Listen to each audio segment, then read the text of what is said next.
Assalamualaikum warahmatullahi wabarakatuh। আমি আপনাদের সম্মুখে একটি গজল পরিবেশন করছি।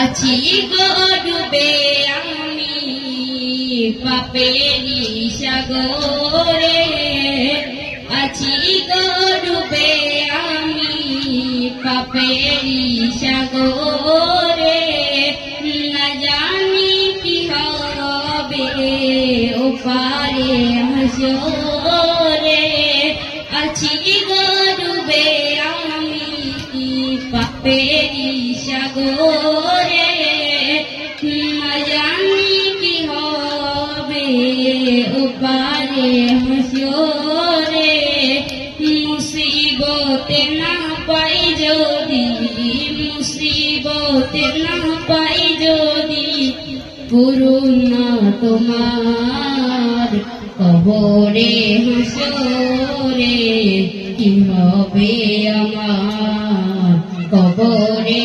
হাসরে, কি হবে আমার। আছি ডুবে আমি পাপেরি সাগরে, না জানি কি হবে ওপারে হাসরে, কেন যে ভুল পথে আমি, কেন যে ভুল পথে আমি করলাম জীবন পার, কবরে হাসরে কি হবে আমার, কবরে হাসরে কি হবে আমার। আসসালামু আলাইকুম ওয়া রাহমাতুল্লাহ।